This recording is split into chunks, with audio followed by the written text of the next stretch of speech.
Jean-Baptiste Djebbari, bonjour. Bonjour à vous.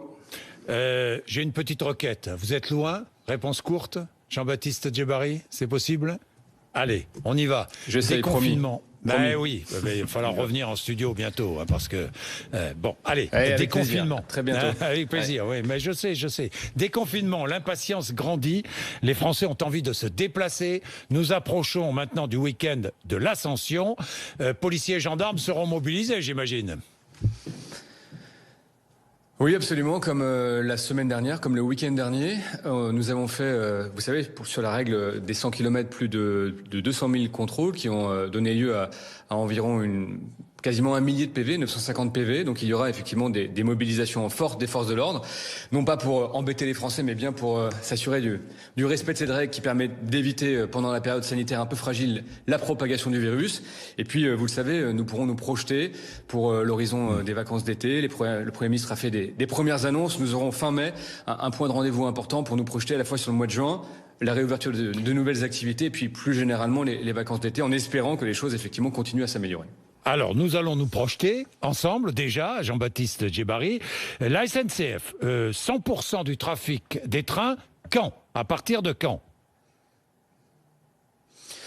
Alors, en fait, c'est pas tellement une question de capacité, parce que la SNCF est capable, à l'horizon de mi-juin, de remettre quasiment 100% de ses TGV. C'est une question de savoir si on peut se déplacer. Vous savez qu'actuellement, nous avons environ 40% des TGV, et je parlais à Jean-Pierre Farandou, le patron de la SNCF, hier, qui a rouvert les réservations pour les vacances d'été, les billets étant évidemment échangeables et remboursables, qui me disait qu'il observe le niveau de réservation de l'année dernière. Donc les Français ont envie de se déplacer, et si les déplacements peuvent reprendre de façon normale, il y aura des TGV et il y aura 100% de TGV disponibles dès la fin du mois de juin.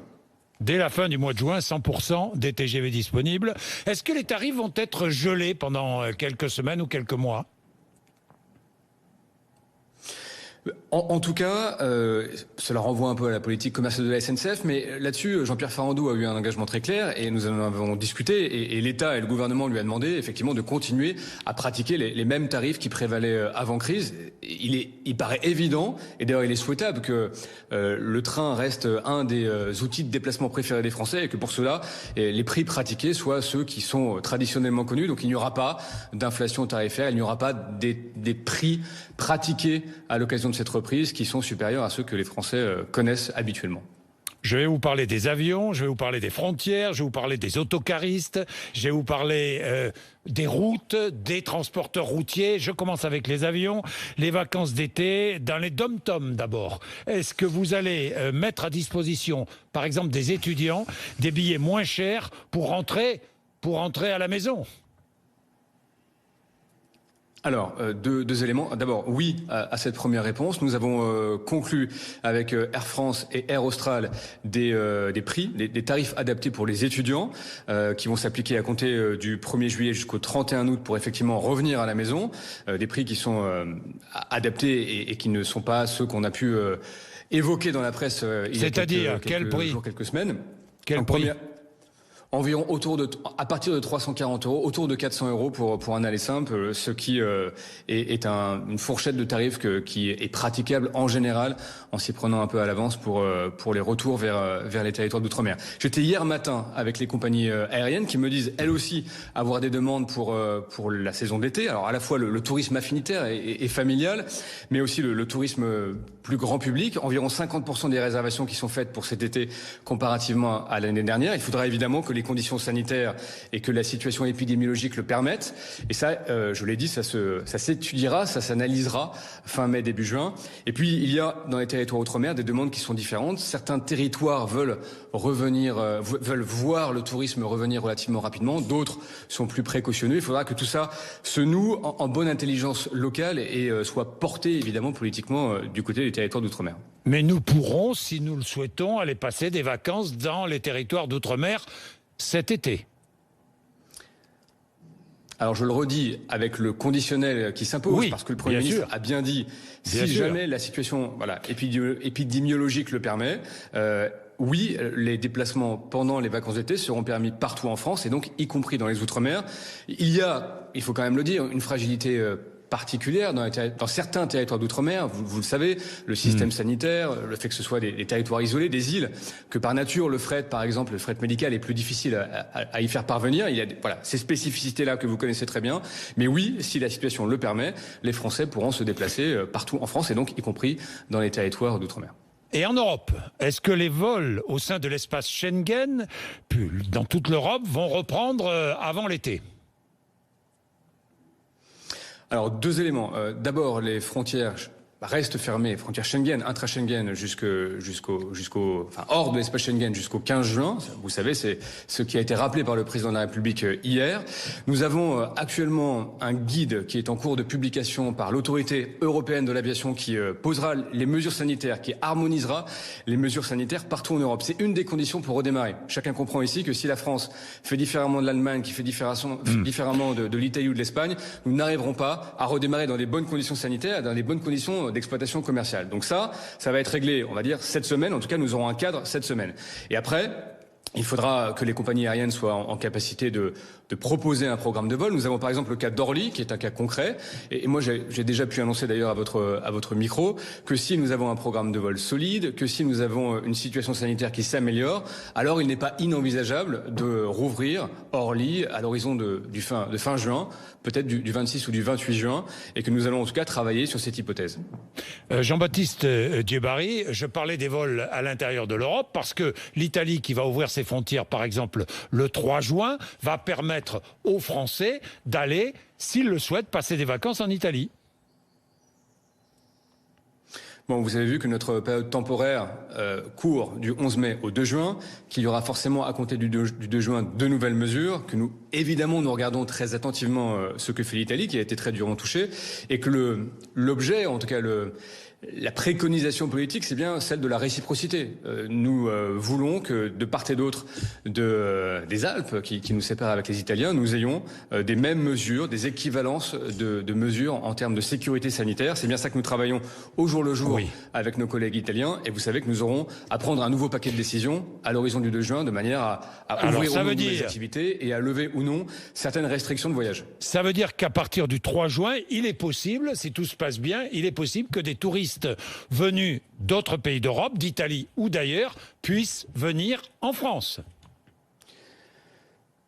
Non, ça veut dire qu'à compter du 2 juin, en France, il y aura de nouvelles règles et que ces règles, évidemment, elles s'imposeront aux Italiens qui veulent venir en France. Aujourd'hui, des Italiens peuvent venir en France s'ils justifient d'un motif professionnel impératif, par exemple. Oui, mais je parle de faire du tourisme. Du 2 juin, et cela sera annoncé.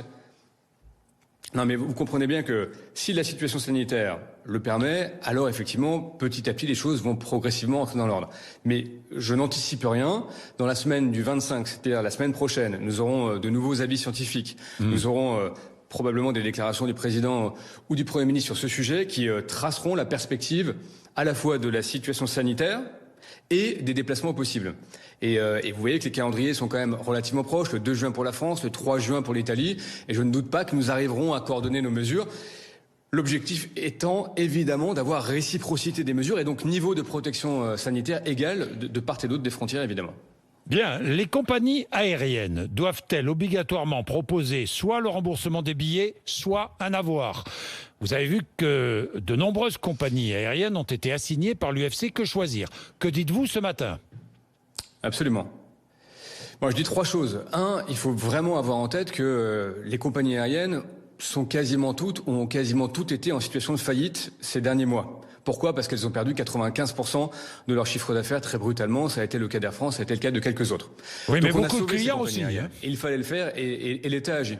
Oui, bien sûr. Et donc, du coup, maintenant, on commence à avoir une visibilité sur la reprise du trafic. 2, les compagnies aériennes sont sauvées, ont été soutenues en trésorerie et commencent aussi, elles, à avoir un peu de prévisibilité. Et donc, 3, elles commencent à pouvoir avoir des politiques commerciales de remboursement, certaines l'ont annoncé, ou de remboursement conditionné. Je prends un exemple. Si, à compter du 15 mai, vous achetez un billet chez Air France, que vous comptez utiliser pendant l'été, que votre vol est annulé, alors vous avez le choix soit d'utiliser l'avoir pendant une période de 12 mois, soit de vous faire rembourser au bout des 12 mois l'avoir avec un bonus de 15%. C'est ce type de propositions commerciales que nous avons d'ailleurs demandé aux compagnies aériennes qui vont être mises en place un peu partout et qui vont permettre d'équilibrer la réalité économique des compagnies aériennes et le juste droit des consommateurs. Donc il faut comprendre pour les qu'on est vols dans une situation annulés encore un peu fragile, qu'on invente...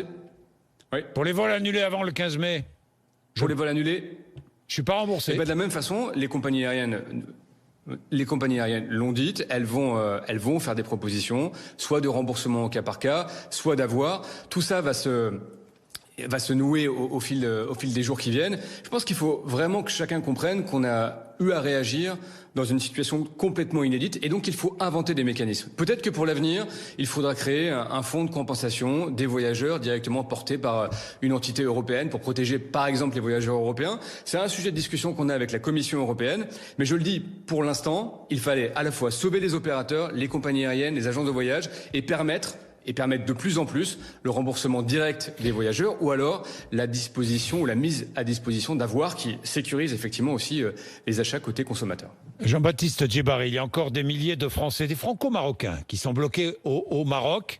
Encore, parce qu'il y a très peu de vols, très peu de bateaux.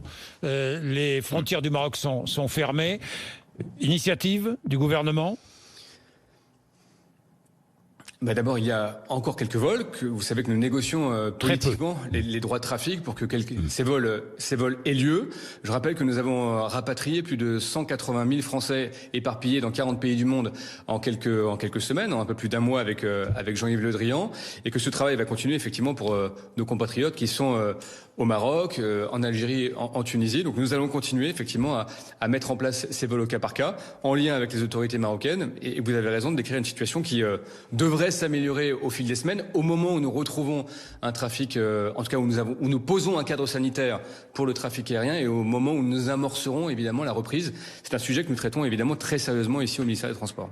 Les autocaristes qui ne sont pas très satisfaits, en partie satisfaits des annonces faites l'année dernière concernant le tourisme et les aides au tourisme. Alors, exonération des charges sociales, ça c'est acquis, mais ils demandent quoi? Le report des prêts bancaires, 6 à 12 mois, ce report, et puis la poursuite du chômage partiel après le mois de juin jusqu'à la reprise totale de l'activité. Est-ce que vous répondez oui ou non à ces deux revendications ce matin? Bon, alors d'abord, nous discutons quotidiennement. J'étais encore avec le patron de la FNTV, Jean-Sébastien Barrault, hier au téléphone. Donc, nous connaissons ces revendications. Nous avons déjà fait beaucoup, les mesures générales, quelques mesures spécifiques. J'ai annoncé avec Gérald Darmanin, il y a maintenant quelques jours, le remboursement accéléré de la TICPE, la taxe sur les produits pétroliers, de manière à leur donner aussi un peu d'oxygène sur le plan de la trésorerie. Donc, nous faisons déjà tout cela. Et ensuite, nous continuerons à discuter. Vous savez que Muriel Pénicaud a posé un cadre s'agissant du chômage partiel. Disons qu'à compter du 1er juin, effectivement, le chômage partiel va décroître, en tout cas sa prise en charge, dans des proportions raisonnables correspondant à l'activité qui pourra être reprise. Vous savez que s'agissant des cars privés, l'activité du transport scolaire reprend petit à petit, progressivement. Il y aura certainement au mois de juin des reprises s'agissant des visites touristiques si le tourisme est en capacité de reprendre. Donc les choses vont s'améliorer progressivement courant du mois de juin et possiblement dans l'été. Donc nous allons regarder ça avec lucidité, à la fois sur le niveau de reprise, sur ce qu'il convient de faire pour permettre de faire la jointure encore dans ce mois difficile qu'est le mois de juin. Et nous continuerons évidemment à discuter avec les syndicats. C'est ce que nous faisons de façon quotidienne. Report des prêts bancaires, c'est possible ? Ça va se discuter ici. C'est un sujet qui touche essentiellement Bruno Le Maire, Muriel Pénicaud, mais c'est un sujet connu et nous avons ces propositions bien en tête. Monsieur Bourdin, je peux vous le confirmer. Les transporteurs routiers demandent une suspension du cabotage. Oui ou non, est-ce que vous allez accorder cette suspension ? Alors, en l'état, c'est difficile à mettre en œuvre, mais j'ai eu tous les syndicats ces derniers jours sur ces sujets, et à chaque fois, le sujet de la clause de sauvegarde, donc la suspension de 6 mois du cabotage est revenu. Pourquoi c'est compliqué? D'abord parce que les flux sont ce qu'ils sont. Et aujourd'hui, si nous ne voulons pas créer d'effet de pénurie dans l'approvisionnement des supermarchés et dans la chaîne logistique, les flux étant ce qu'ils sont, c'est difficile de suspendre tout pendant 6 mois, sauf à créer des effets de pénurie assez importants. En revanche, et c'est l'engagement que nous prenons, il y a un besoin de régulation sociale au niveau européen qui me paraît devoir être rediscuté. Et je pense que toute l'initiative toutes les initiatives qui sont en train d'être prises par M. Macron, Mme Merkel, notamment hier, avec l'annonce éventuellement de la réforme des traités, des initiatives qui visent à sortir très rapidement de la crise sanitaire, de la crise économique et à se donner les capacités de rebond, de se construire en souveraineté. Tout ça permettra d'avoir des discussions exigeantes au sein de l'Union européenne sur le niveau de protection sociale que nous exigeons partout en Europe. Et ce sont des discussions que moi je me suis engagé à avoir avec mes collègues ministres des Transports européens. Nous avons un Conseil transport le 4 juin. J'ai eu l'occasion d'en discuter très intensément avec mon homologue allemand. Ce sont évidemment des sujets, celui de la régulation sociale sur lequel nous voulons avancer. Je prends un exemple que j'ai déjà eu l'occasion de citer, l'exemple du modèle Ryanair. On voit bien que s'agissant du transport aérien, mais ça peut s'appliquer évidemment à d'autres types de transports, on a eu des modèles qui ont prospéré parfois sur des zones grises du droit européen qui très clairement ont constitué certains excès et qu'il conviendra de réguler beaucoup plus fortement prochainement. Et c'est l'engagement que j'ai pris vis-à-vis des syndicats et c'est là-dessus, notamment, que nous allons travailler dans les jours, dans les semaines qui viennent.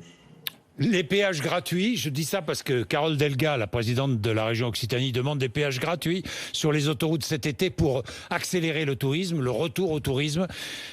Oui, non? Jean-Baptiste Djebari, vous faites la demande aux sociétés d'autoroutes? Eh bien, j'engage... Non, mais d'abord, pour répondre sérieusement, les sociétés d'autoroutes ont subi de la même façon des pertes de chiffre d'affaires de l'ordre de 80%. Et Madame Delga sait très bien que tout ça est noué et géré par des contrats qui d'ailleurs n'ont pas été négociés par nous, mais qui continuent à s'appliquer.